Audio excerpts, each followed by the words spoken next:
Good afternoon. I'd like to welcome everyone to this week's edition of Imperial as One's Belonging series, where we explore the lived experiences of individuals from the Black, Asian, and minority ethnic communities, experiences about how they gain their sense of identity and their sense of belonging. And, I say this every week, if it wasn't for the willingness of people to share their experiences, then belonging wouldn't exist. And we also wouldn't know what it means or how it feels for individuals to belong. So this week, as I say, um, we have an extra special guest. Not only are we celebrating International Women's Day, but we're celebrating the achievements of Marcia Philbin. And Marcia, she classes herself as a chief executive, a chief disruptor, and a chief navigator. All right. Sticky floors trampled, glass ceilings shattered. I can and I did one step at a time. Marcia, with an introduction like that, all I can say is welcome. And it's a real privilege to have you here. And I'm going to ask you my first question, which is, can you tell me what it was or what it is that gave you your sense of identity, sense of belonging when you were growing up? Well, thank you. First of all, Wayne, thank you for asking me to be on this podcast. It is a pleasure to be here, particularly today when it's International Day of Women, which is all about inclusion. And that's the theme for this year. So my sense of belonging came, and it started with my family. My parents are the part of the Windrush generation, right? They came over from Jamaica and they settled in Birmingham. And what was really interesting is that inside the home, right, you uh, experience the culture from Jamaica. So the food, yam, plantain, Saturday soup, key and saltfish. But when you go outside, right, the culture is swamped by the home culture, which is what you expect when you move to a new country. So you're straggling these two different cultures. But as a child, it's not something that you really think about too much until certain things happen. And what was interesting as well is that when my parents settled in Birmingham, it was a place called Erdington, and but at that time, a lot of West Indian families were settling in places like Handsworth or Lascelles. There were West Indian people in Erdington, but not to the numbers that you saw in those other areas. And certainly a lot of my parents' friends were in those areas too. So that was quite interesting as well. And I think for my parents, it was about um, being somewhere where they could, you know, be themselves and just raise their children how they wanted to raise them. My father, he also landed and lived in Birmingham for a while, right? So I know Birmingham well. And in terms of community and developing the community spirit, I always think about Birmingham as being somewhere which was vibrant in culture. Yeah. How Yeah. was that for you growing up? And you were in Erdington, which is outside of the kind of like key, not, I'm not saying key areas, but the Yeah. Yeah. areas where most Black families would Yeah. populate. So how Yeah. was that for you growing up? Well, what was interesting is because my parents, I mean, they had a purpose when they came, and it was to make a better life for their children. And they had a very strong work ethic, and they worked and worked and worked. And that work ethic meant that after, I think it was about 4 years, they were able to buy their own house, right? Mhm. And which is amazing, right? But it was a big house, which meant that they were able to rent rooms to other um, Jamaican Yeah. immigrants as well. So there was a sense of, so as well as a sense of community with the family, you've got a sense of community with these other people who were in the house. Yeah. as well, and they came from different backgrounds. I mean, and some of them included like family. My cousin, he lived up in the attic room because he came over and he studied, and then he went to university, which was rare at that time to study chemical engineering, which was rare Fantastic. in the early 70s. Believe So that. tell me, that's very interesting. So Mm. he was your older, clearly older cousin. Much older. Yeah, Yeah. yeah. So in terms of education then, because it Mm. sounds like your parents came over, well, how educated were your parents? Did they have What? aspirations for you um to go to university? Did they have yeah, those are the things. Were they educated to degree level, etc.? Or what was their aspirations in terms of education for you? So my parents um, went to school in Jamaica, Yeah. and my mum always said that they just teach you enough to sign your name. That's Mm. what school was for. And I don't think they went to school beyond 10 or 11. Wow. And then it was helping out in the fields, trying to put food on the table. So with my mom, she was one of 16. Now, six died at birth, and her father died when she was six, and her mother was pregnant with the last baby. The last child died, was born 2 weeks after the father had died. And so my grandmother, she was working the field to feed the children. And Yeah. they lived in a hut, and it was a one-room hut, and they cooked outside Wow. on a on an open fire. I mean, I've been to the house or the hut. Well, they call it a house. It is a house. It's their house. For Mhm, them, it was a house. And mhm. it's just one room.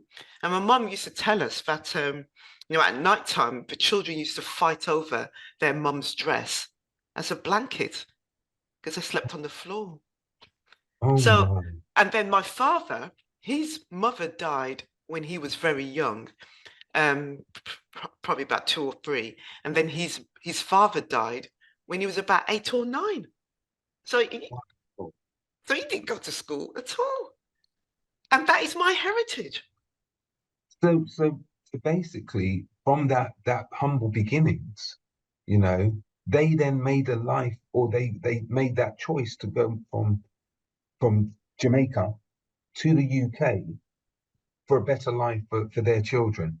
Yeah, so they had two children already in Yeah, Jamaica, and then they and you probably know this, and the West, the Windrush diaspora, they know this. They left their children behind, yeah, so they left the children, and my two older brothers with my mum's mother, yeah. and then and this is the other thing as well, right? So when my father came over, um, he came over 2 weeks after my brother was born. Oh And then my my. mom stayed for 9 months, right, to nurse my brother. Yeah. And then she came 9 months later. Wow. And then she didn't see um, that baby until he was about 10 years old, 8 or 9, maybe 9 or 10 years old. Wow. So I know.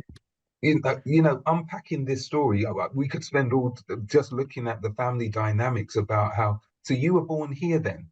So I was born here. Yeah, so I was born about 5 years after they came to the UK, 4 or 5 years after they came to the UK. Right. So when my parents came, um, I mean, they just lived in one room, right? Mm, In one room. But they saved and saved and saved and saved and saved, right? So they could get buy their own house. But when they tell you about the indignities they had to endure, I don't think people now, unless they've lived through it, now they don't realize what the Windrush generation went through. I mean, the, oh, the open hostility, the mm, blatant, ugly racism, mhm, the fact that they were only um, able to do menial work. So if you've got Jamaicans coming over who were teachers or professionals out there, they had to start, they had to do the menial work because it wouldn't allow them to do it, right? Which is incredible. And you know, this they just look at you and treat you like that.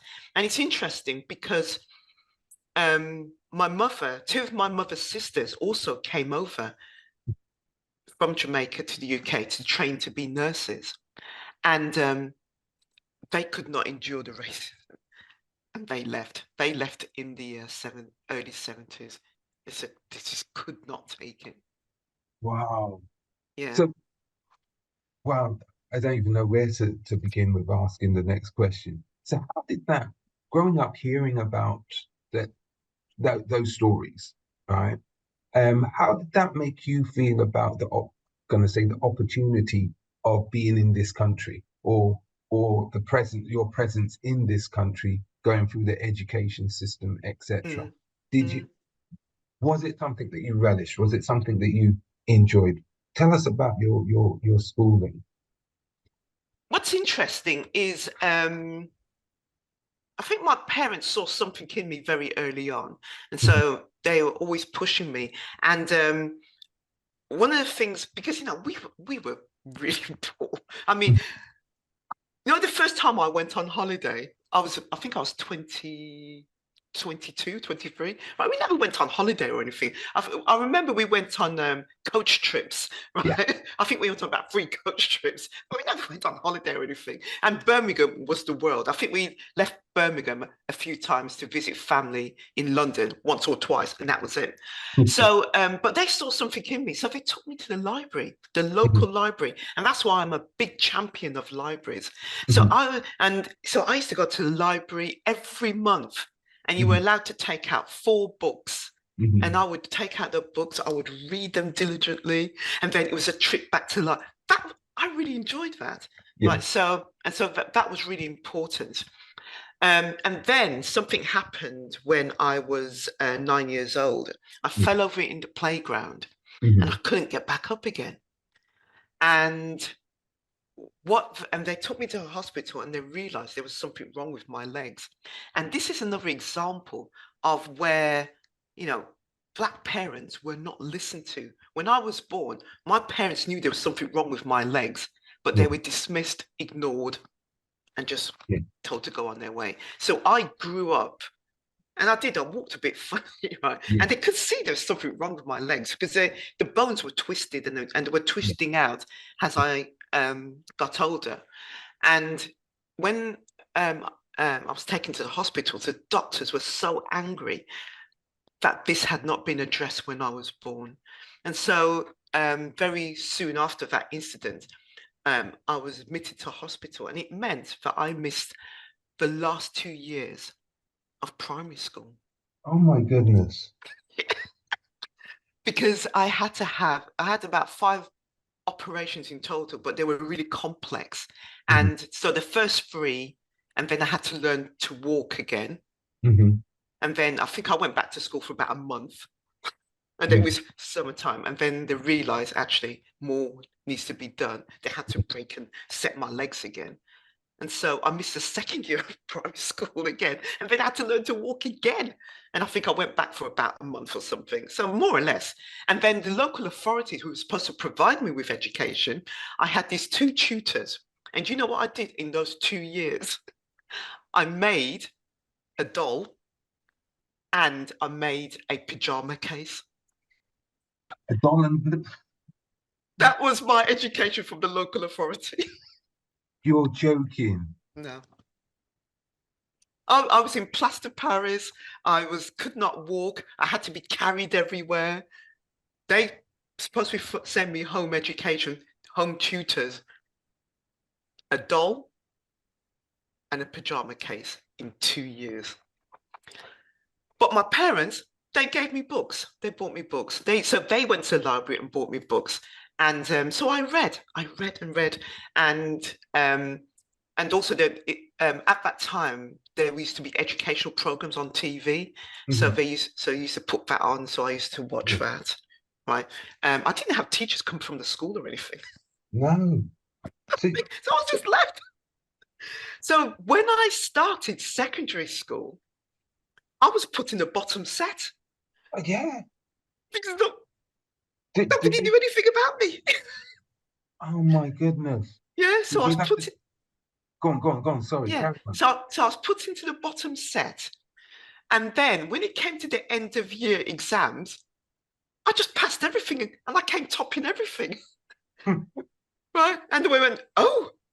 And so they then moved me up to the top set. Wow. And So, so, and that continued. And then the problem started because when I did my exams, it was the time of O levels, when you came to choose your topics.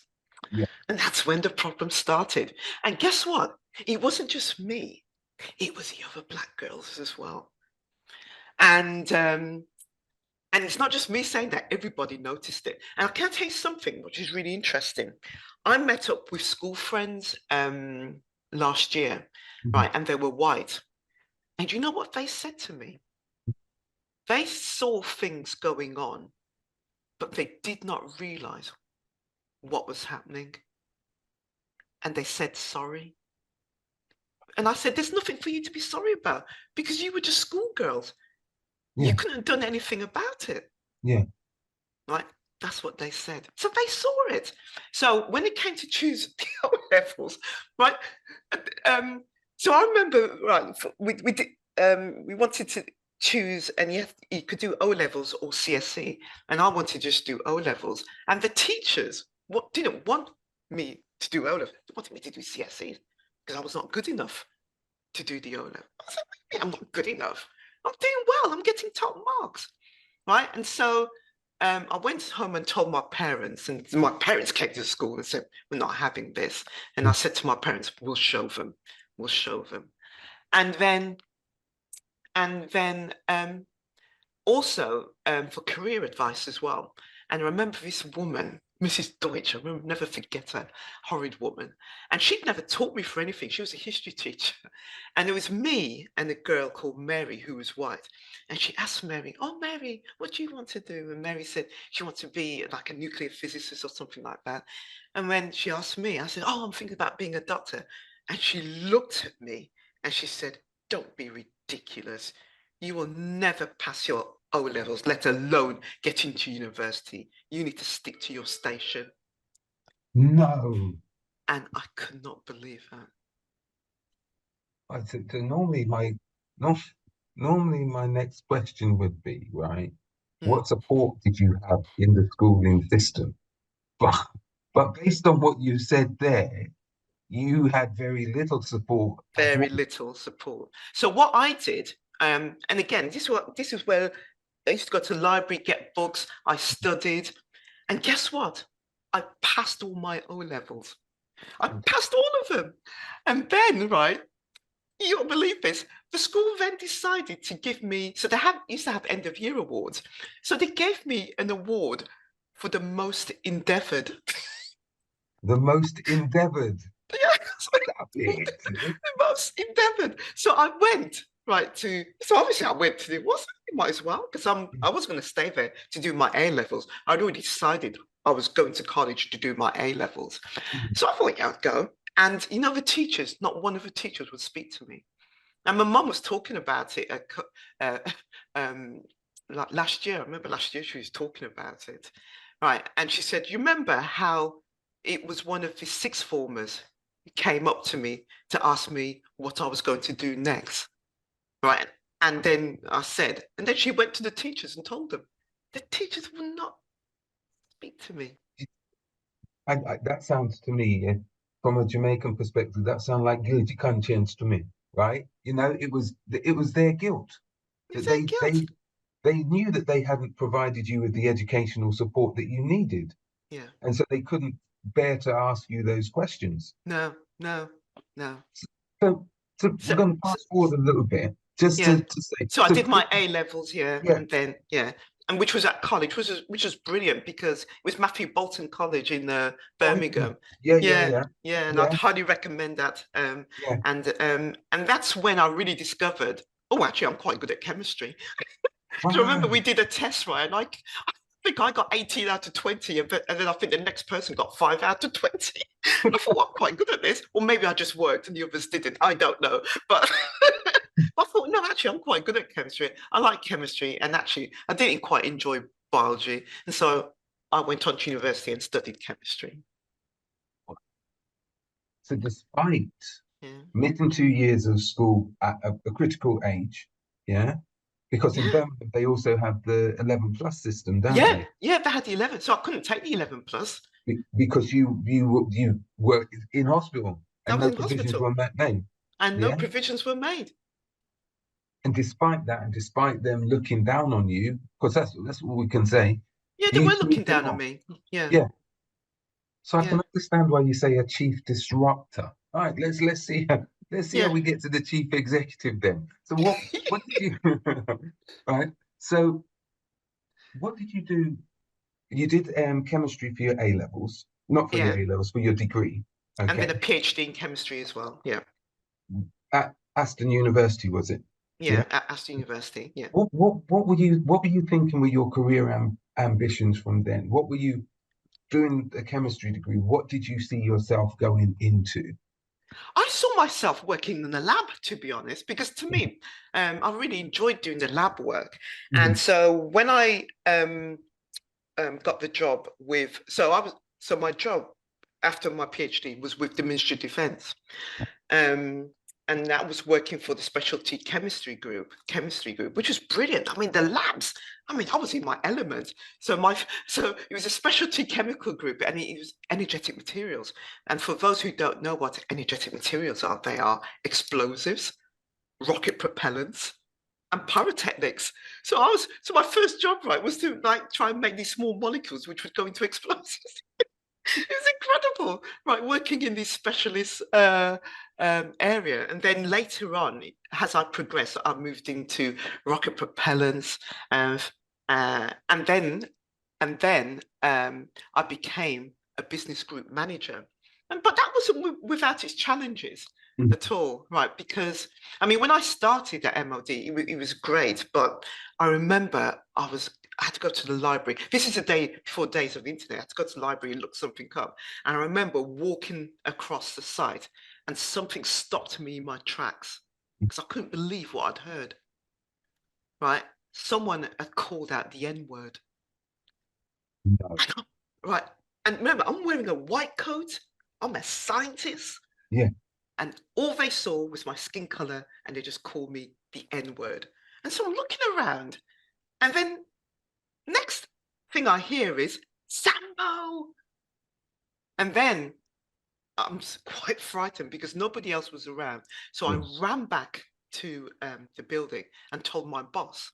Mhm. And my boss came out and he was looking around and he said, "Oh, can't see anything." I said, "Yeah, but it came from over there." Right. And so he went and spoke to, because I said it's it was one of the builders. It's Yeah. one of the people on site. And they spoke to the guy in charge of them, and he said, "Well, I've spoken to him, and none of them said," and that was it. Yeah. That was Like it. they're gonna own up. Yeah. So that was it. That was it. So I just had to go back and just carry on with my work. And that's when I realized, actually, you know what? You're on your own. Right. So I got my head down and did my work. There were some other things that happened, but in the end, one of the things that really helped is this new guy came in. Always remember him, Dave Edwards, and he saw what I was capable of. This was a Mhm. thing the others couldn't see. Let me go back one as well. Something really, really important. 18 months after I started at MOD, I came up with an idea. I wrote a proposal. I went to the customer and I was given 700, and that wasn't given, I won £750,000 worth of funding, which was brilliant. I brought this income in, which meant that I was supervising 5 PhD students and 2 postdocs. Yeah. And this was like, this was like 18 months after I started work.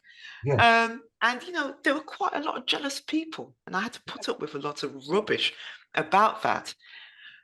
And if you do something like that for your interview review, right, anybody would expect to get outstanding.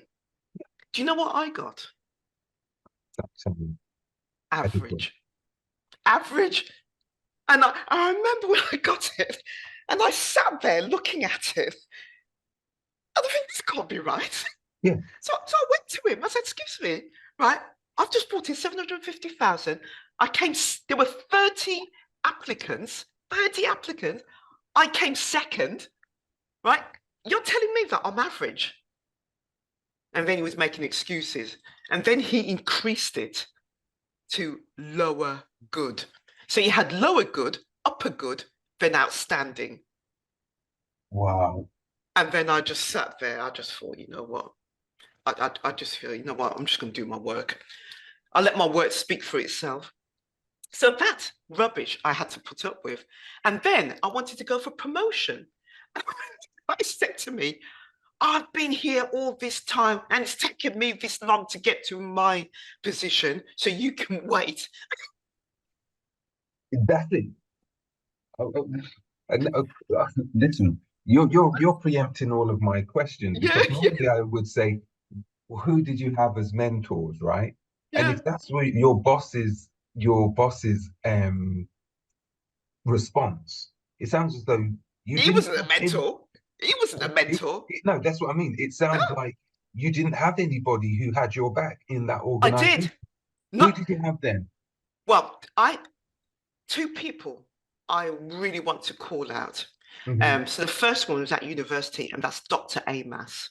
Right. Dr. Amas was my champion, right? Hmm. Because when I got my degree, he came to me and he said, "Why don't you do a PhD?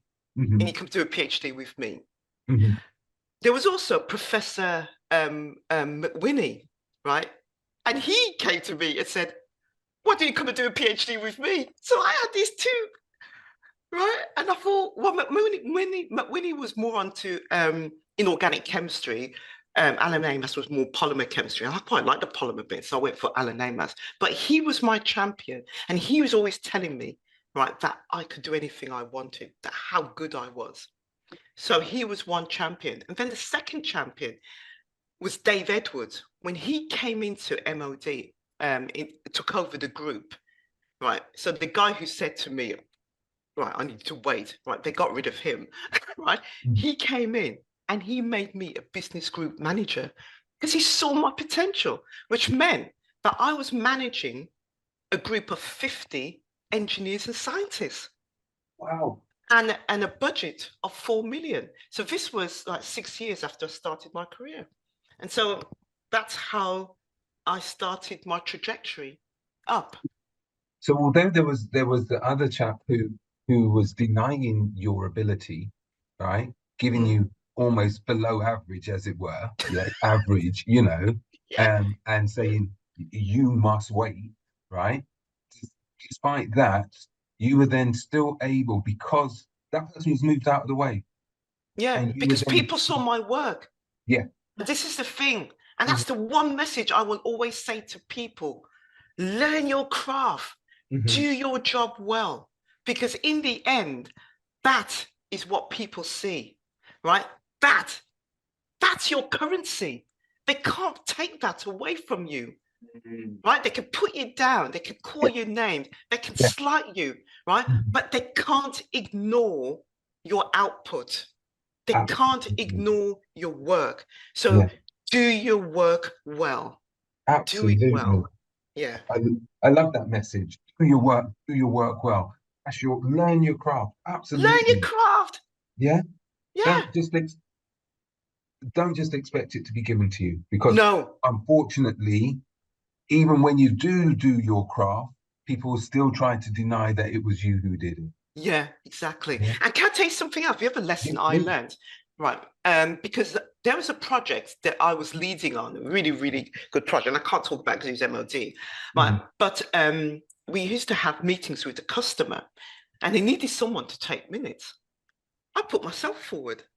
Hmm. So I was taking the minutes. Now, a lot Hmm. of people think I'm not taking minutes. I'm not doing. You know what? That was the best thing I ever did because you go into meetings with senior level people. Hmm. And when you're in those meetings, you listen, you learn, you watch, you absorb, you learn the nuances of thing, right? You learn the culture, right? Mhm. You learn the norms and how and what's important.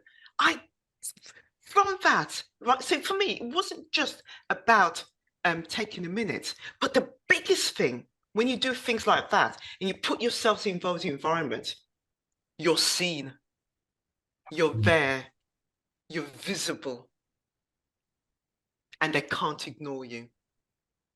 Fantastic. So you had a strategy. So Yeah. you still haven't told me because I asked you the question as to where did you see yourself, right? You just Mm. said you just saw yourself in the lab, Yeah, right? exactly. You just saw. Once I got there, I started to see other opportunities. So where then was it? Because now you're you're a business manager, as it were, Yeah, yeah. having 50 people who you're managing, Mm, responsible for. Okay. mm. Where was it that you wanted to, what who were helped to guide you during that stage? And where was it that you were wanting to go? Well, that's the interesting thing because I saw this and I thought, actually, I could go on and lead even bigger teams, right? But then um, the economy started going down, government started cutting funding, and so the funding for my team started to go down. Mhm. And so I then changed into a business development role to try and transition military things that we developed in the MOD into civilian applications. So, for example,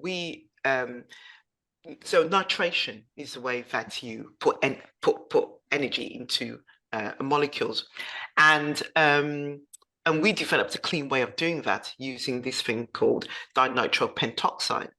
So actually, we were looking at clean stuff Yeah. before it became the vogue.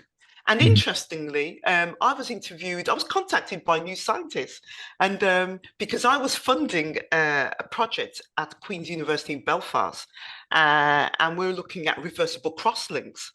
And they New Scientists contacted me for an interview, right, to talk about the technique we were doing, reversible crosslinks, and the paper was published in a chemical journal.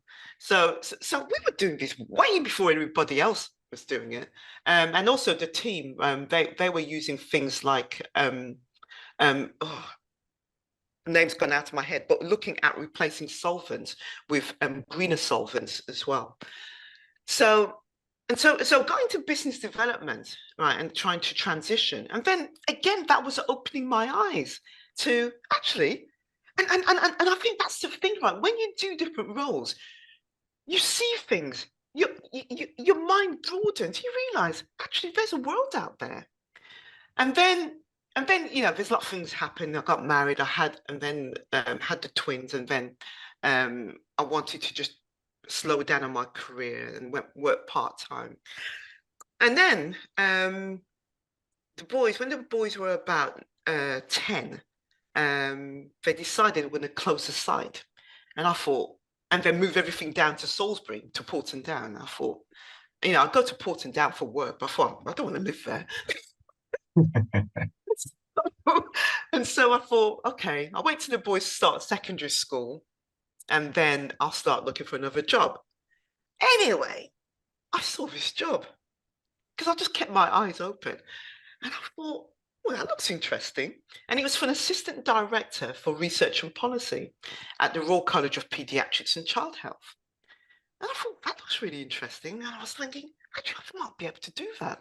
Anyway, I applied for it. And lo and behold, I got called for an interview. Went for the interview, came back, went back to work, thought nothing more of it. Because, I was still thinking, I need to wait till the boys start secondary school.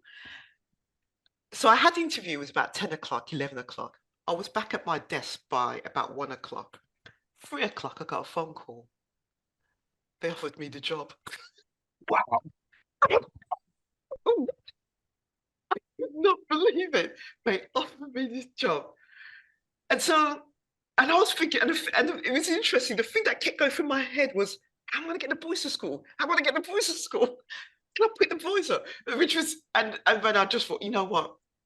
Everybody makes it work. I'll make it work. Because my husband, between us, we'd make it work. And we did. And, to be honest, right, the boys wanted to start to go to school and come home from school by themselves anyway. They're at that age, right? Because they were 11 by then.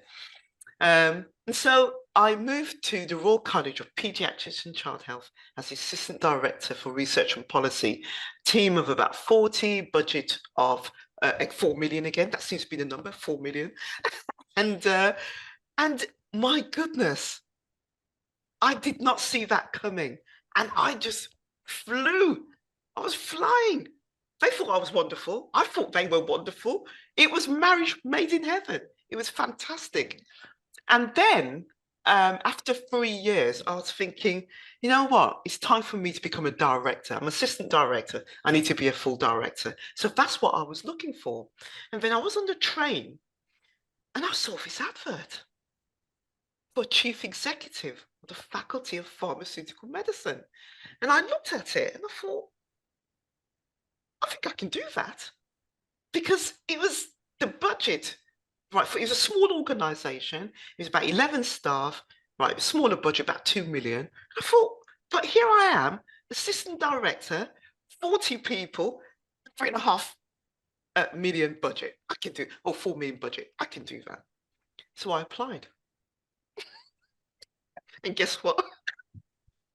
Was it your interview was at 12 o'clock and they called you at 1?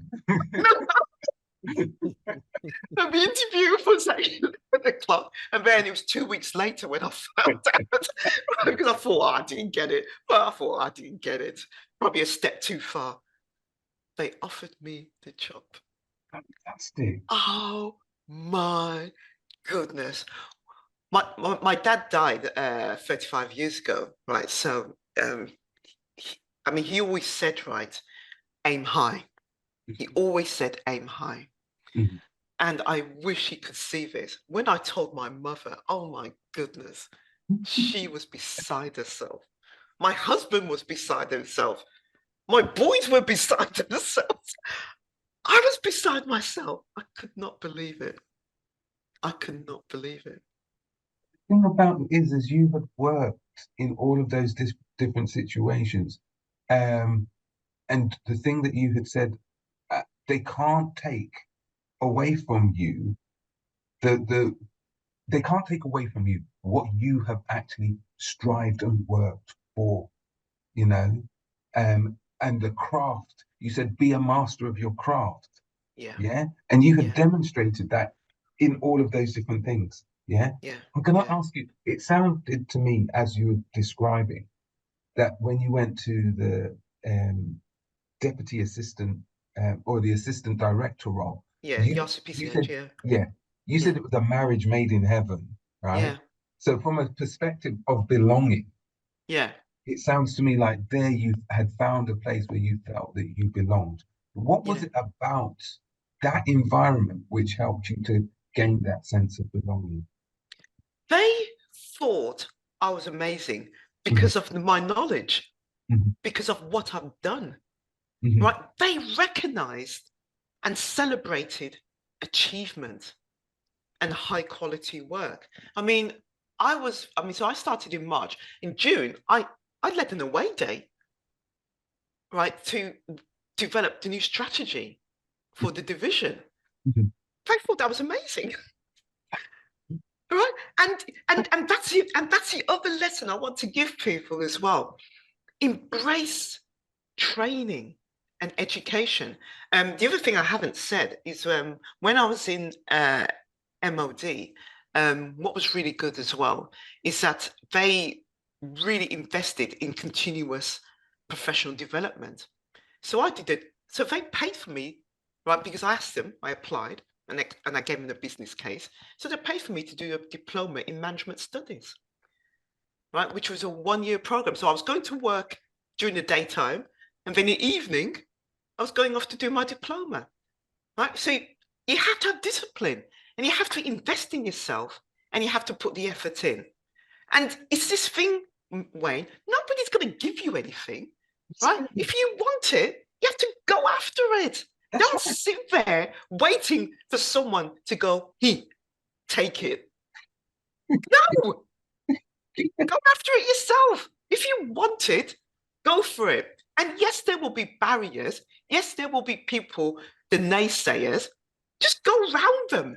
Find a way. If you want it, if you're really intentional, you will do it. And that's what I did. So I got my diploma in management studies, but I also did executive training. That was the other great thing about when I was assistant director, right? They sent me on leadership courses.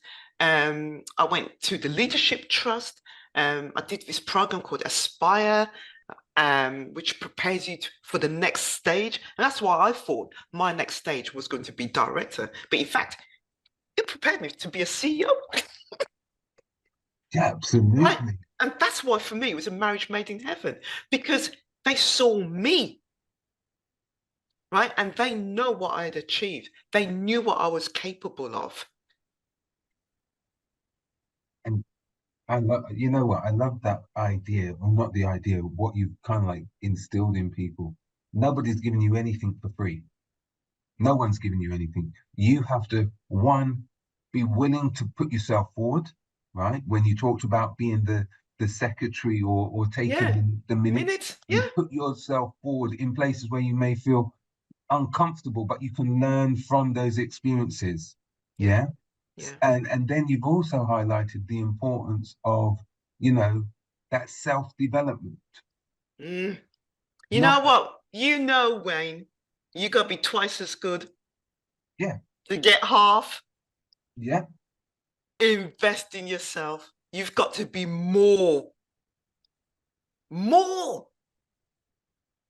in order to get that acknowledgement. the thing You about know you, that. You yeah, know that. absolutely, absolutely. Yeah. You know that also, and that we're in a qualifications driven society. So you use those qualifications in Yeah. order to almost gain the credentials, yeah, so that they Yeah. will at least take a look.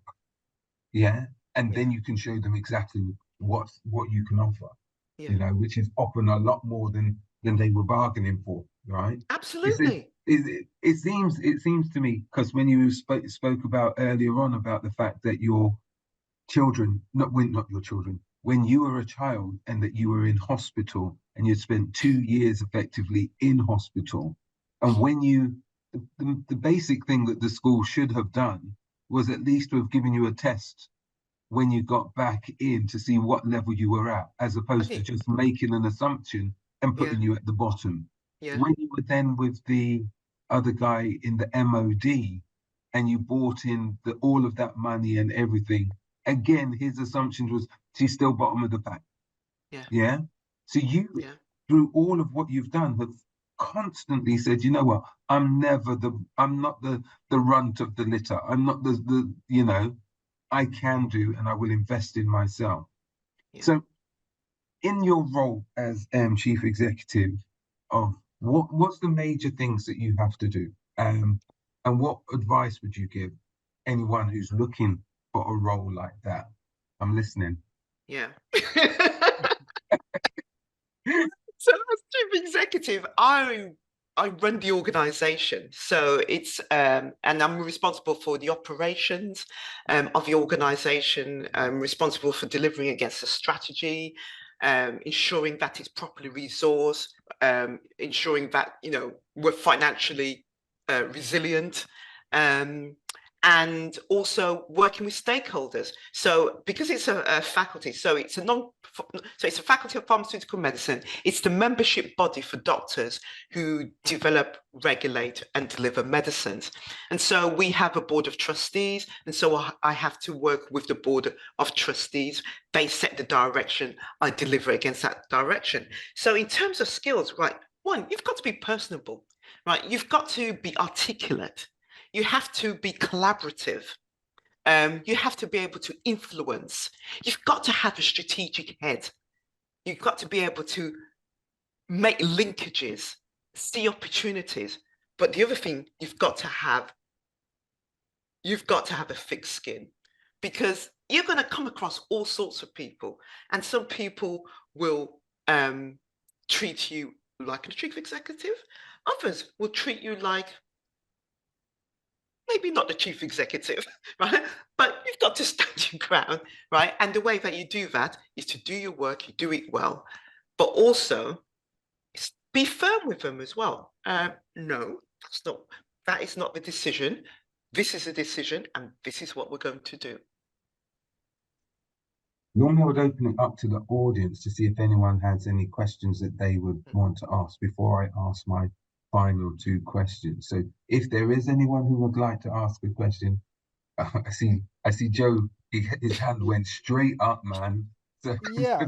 So when she was listing leader, thank you very much. In fact, this is one of the things I needed to hear at this time of my life right now. It's like this is a round peg in a round hole. It's just fit into my brain, into my life. Like, it's thank you very much for sharing. Yeah, when you were listing those skills that you need to actually run an institution in that position, I was busy writing, but then it came a bit quite fast.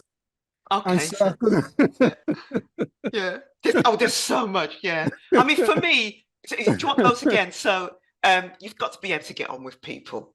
Yeah.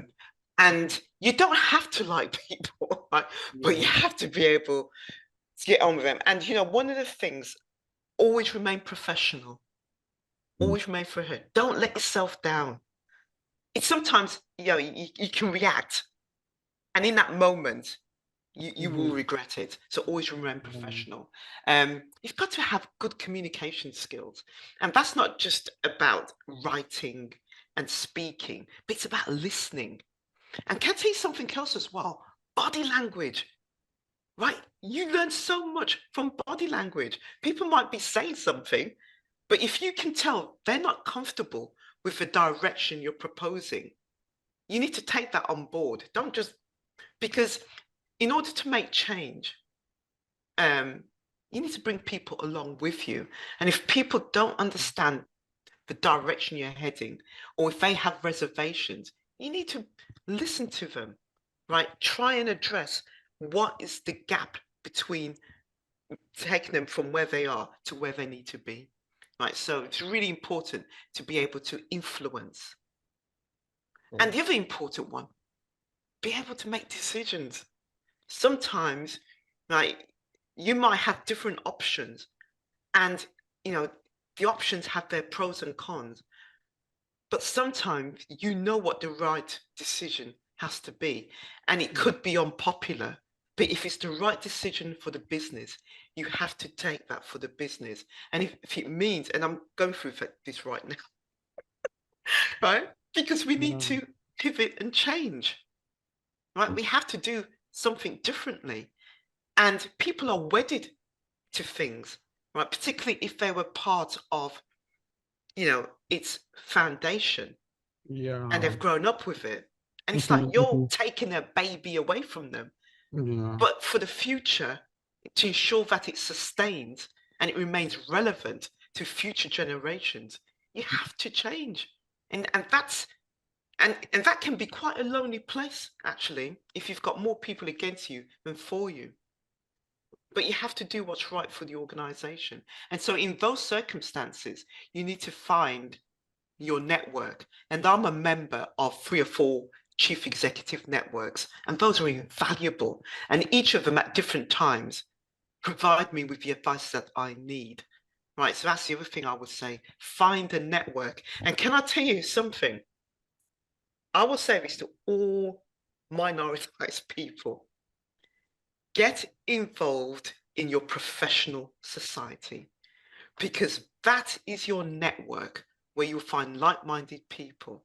So I was involved in the Royal Society of Chemistry, and I'm now chair of the management group of the Royal Society of Chemistry. But I've been involved in that since I was a graduate. And the thing about being involved in those institutions, I was the treasurer for the macro group. So as the treasurer of macro group, I'm managing finances, big numbers. And guess what? that was alluded to when I became assistant director. I could draw on that experience. Yeah, And I'm absolutely. still drawing on that experience now. Because you know what it gives you?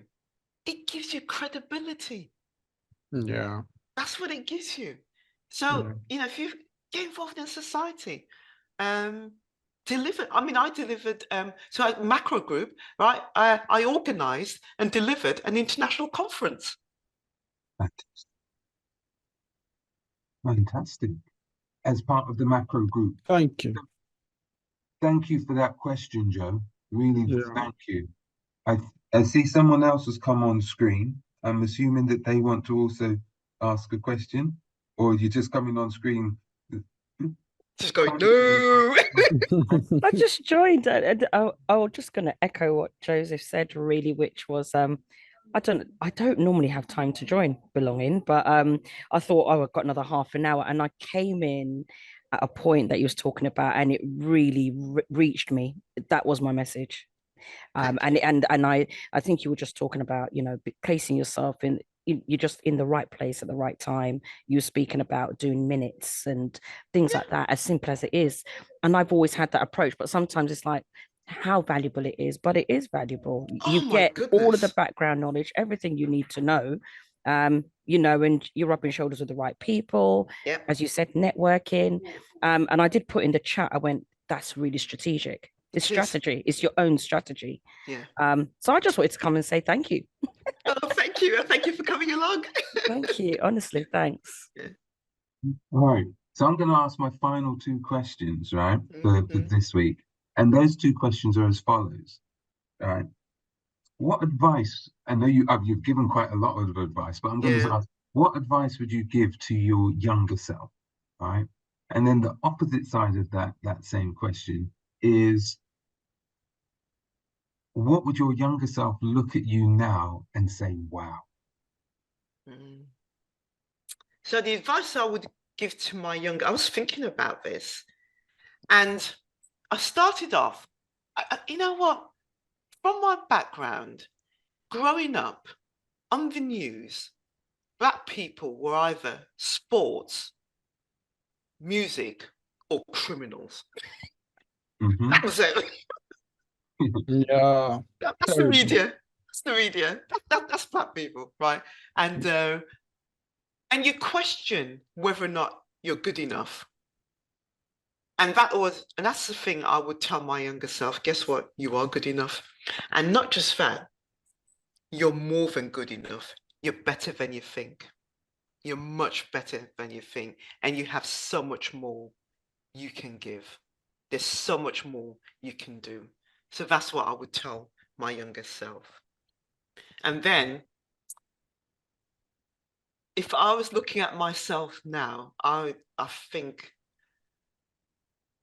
it would be disbelief.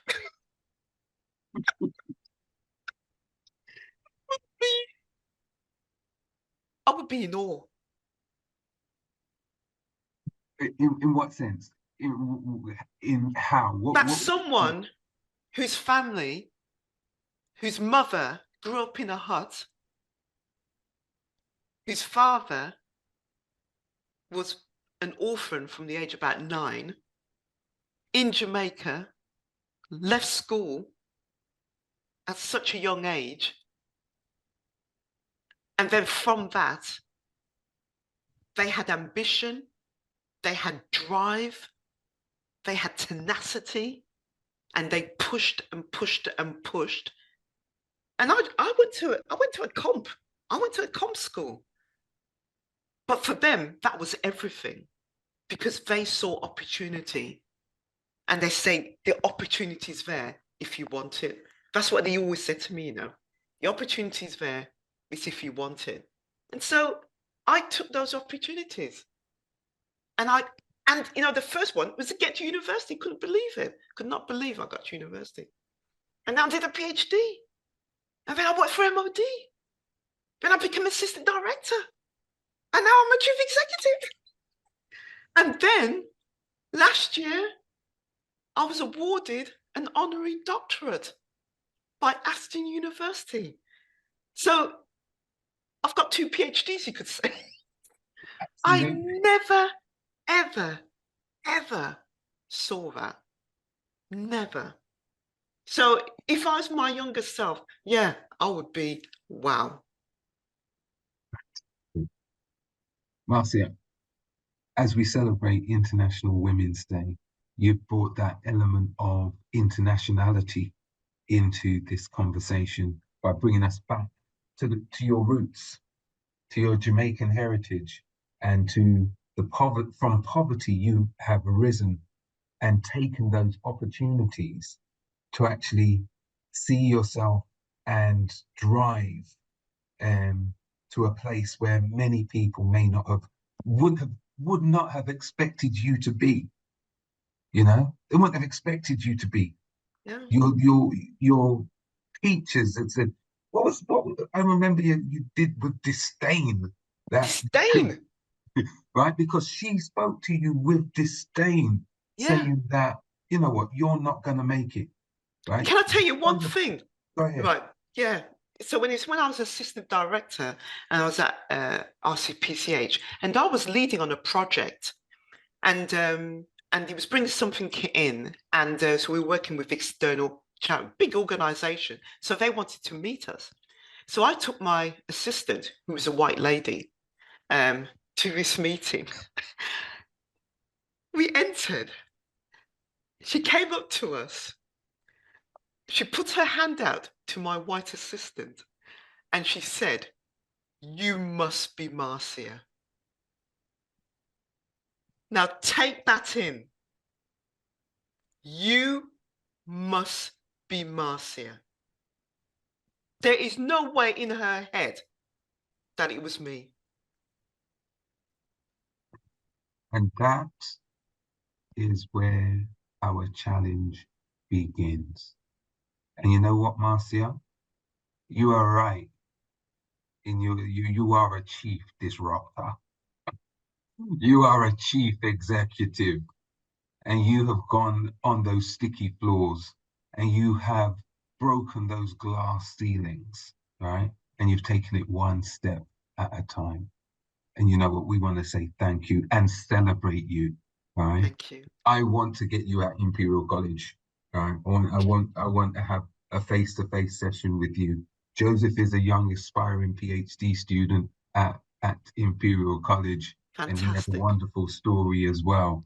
But you are an inspiration, right? Oh, And thank we you. want you to continue to share your story, right? You are amazing. And Oh, whether they didn't see it, we see it, all right?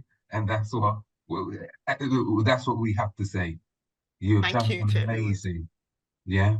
And we salute you on this International Women's Day. Thank you. Absolutely. All right. Thank you for having me. No, you've Thank you been very brilliant. much, Marcia. Thank you for And sharing your story with us. I'm inspired, really, really inspired. oh, thank you, Joseph. Thank you. And I wish you all the best. Just keep believing yourself, right? Be intentional, right? Invest in yourself. Invest in yourself. And when you come across blockages, go round them. Yeah. Find a way around them. Don't let them stop you, Joseph. You're good enough. You're more than enough. You're better than you think. And you're better than a lot of people may think as well. It's true. Thank you. Hold on to that. And thank you everyone for your kind comments. Thank you so much. Yes. I've already invited Joseph to be a guest. It may even happen next week. I don't know yet, but Yeah.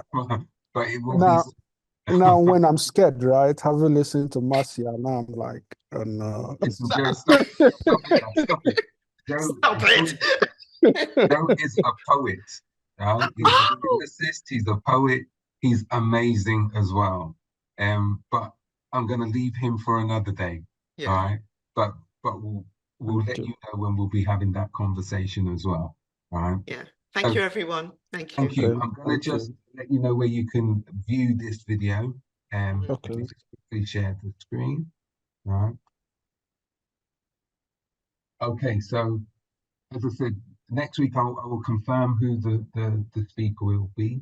But If you have missed any of the other episodes, then please go to our YouTube channel, which is tinyurl.com/belonging-IA. And we have, I think, about 106 videos of many talented, many inspiring individuals. So please have a look at those.